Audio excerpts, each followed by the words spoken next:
Hello दोस्तों। आज हम बात करने जा रहे हैं एक ऐसे लेखक के बारे में जिन्होंने अपनी लेखनी के माध्यम से हिंदी साहित्य में क्रांति सी ला दी। उन्होंने न सिर्फ सामाजिक रूढ़ियों को ध्वस्त किया बल्कि हमें एक नवीन दृष्टिकोण भी प्रदान किया।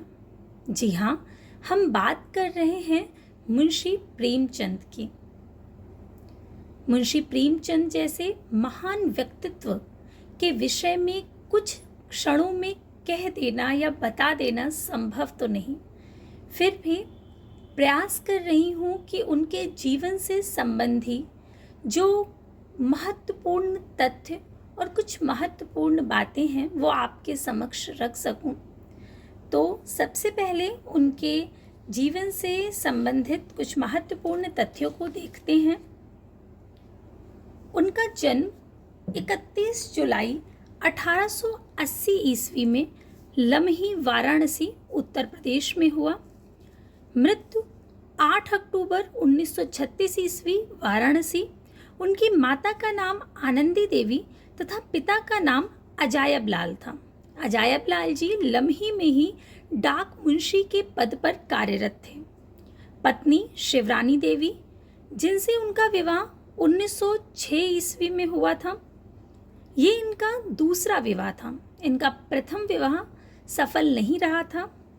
इनकी बहन का नाम सुग्गी राय था, जो इनसे 6-7 वर्ष बड़ी थी। इनकी संतान अमृत राय, कमला देवी व श्रीपत राय। काल, ये आधुनिक काल के लेखक हैं। और विधा, कहानी और उपन्यास, इन्होंने अपनी लेखनी कहानी और उपन्यास में ही चलाई। काव्य के क्षेत्र में इन्होंने कार्य नहीं किया है।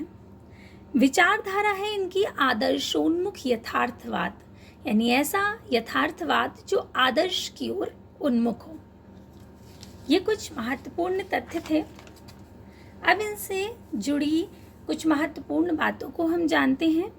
मुंशी प्रेमचंद का जो मूल नाम है वो धनपत राय था। वैसे हम लोग इन्हें प्रेमचंद नाम से ही जानते हैं, किंतु इनका मूल नाम प्रेमचंद नहीं था, अपितु धनपत राय था। और ये नाम बदलकर नवाब राय बनारसी के नाम से लिखते थे।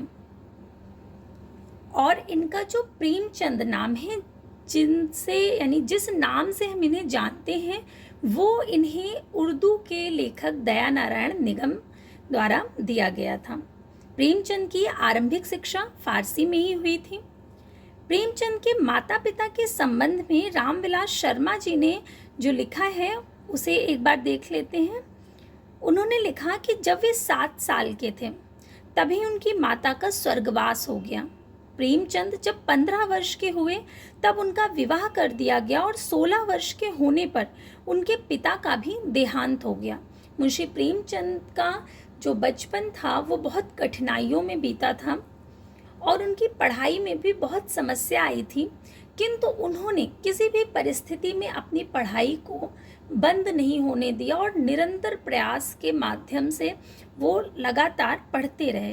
वे मात्र 7 साल के थे जब उनकी माता का देहांत हो गया और उनके पिता भी बहुत लंबी आयु प्राप्त नहीं कर सके। और प्रेमचंद जब मात्र 15 वर्ष के हुए थे तो उनका विवाह उन्होंने कर दिया था और 16 वर्ष के होने पर उनके पिता का भी देहांत, यानी कि जब प्रेमचंद जी 16 वर्ष के थे तो उनके पिता की मृत्यु हो गई थी।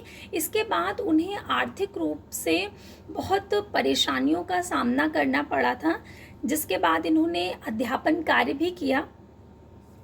प्रेमचंद जी ने शादी के फैसले पर पिता के विषय में जो लिखा, वो लिखा कि पिताजी ने जीवन के अंतिम वर्षों में एक ठोकर खाई और स्वयं तो गिरे ही, साथ में मुझे भी डुबो दिया और मेरी शादी बिना सोचे समझे करा दी। जैसा कि आपको भी बताया कि इनका जो पहला विवाह था वो सफल नहीं हुआ था, वो उनकी इच्छा के विरुद्ध कराया गया था। उनके पिताजी की इच्छा से वो विवाह हुआ था। और ऐसा क्यों लिखा है कि स्वयं तो गिरे ही और साथ में मुझे भी डुबो दिया। ये इसलिए लिखा है क्योंकि प्रेमचंद जी की माता के निधन के बाद प्रेमचंद जी के पिता ने दूसरा विवाह किया था और उसके बाद प्रेमचंद जी के जीवन में और भी कठिनाइयाँ आई थी। उन्हें अपनी सौतेली माता से कभी स्नेह प्राप्त नहीं हो सका, इस कारण उन्होंने ये बात लिखी है। अगला तथ्य है कि उनका पहला विवाह 15 वर्ष की उम्र में हुआ था और 1906 में उनका दूसरा विवाह शिवरानी देवी से हुआ, जो बाल विधवा थी। उन्होंने बाल विधवा से विवाह किया, जो कि ये दर्शाता है कि उन्होंने मात्र अपनी लेखनी से लिखा ही नहीं है, यानी सामाजिक रूढ़ियों को ध्वस्त करने की जो बात वो कहते हैं वो उनके आचरण में भी स्पष्ट दिखाई देती है।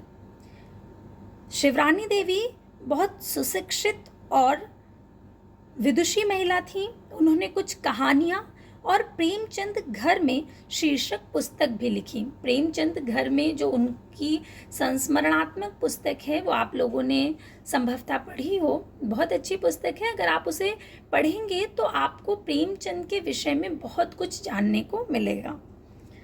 अगला है, धनपत राय को प्रेमचंद नाम उर्दू के लेखक दया नारायण निगम ने दिया था। अभी आपको बताया कि इनको प्रेमचंद नाम उर्दू के लेखक दया नारायण निगम से मिला था, चूँकि प्रेमचंद जी हिंदी और उर्दू दोनों के ही लेखक थे, यानी वो उर्दू में भी लिखते थे और हिंदी में।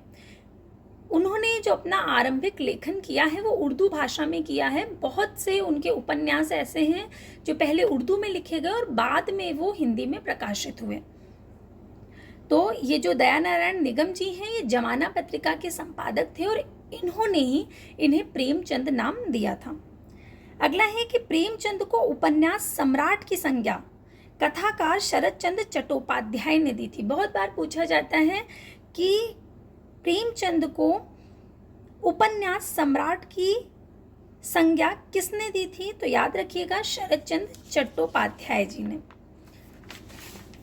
प्रेमचंद हिंदी व उर्दू दोनों ही भाषाओं में के सर्वाधिक लोकप्रिय उपन्यासकार, कहानीकार और विचारक थे। अभी आपको बताया कि उन्होंने उर्दू और हिंदी दोनों में लिखा है और आरंभ में तो वो उर्दू में ही लिखते थे। प्रेमचंद ने अपने दौर की सभी प्रमुख उर्दू और हिंदी पत्रिकाओं जमाना, सरस्वती, माधुरी, मर्यादा, चांद, सुधा आदि में लिखा।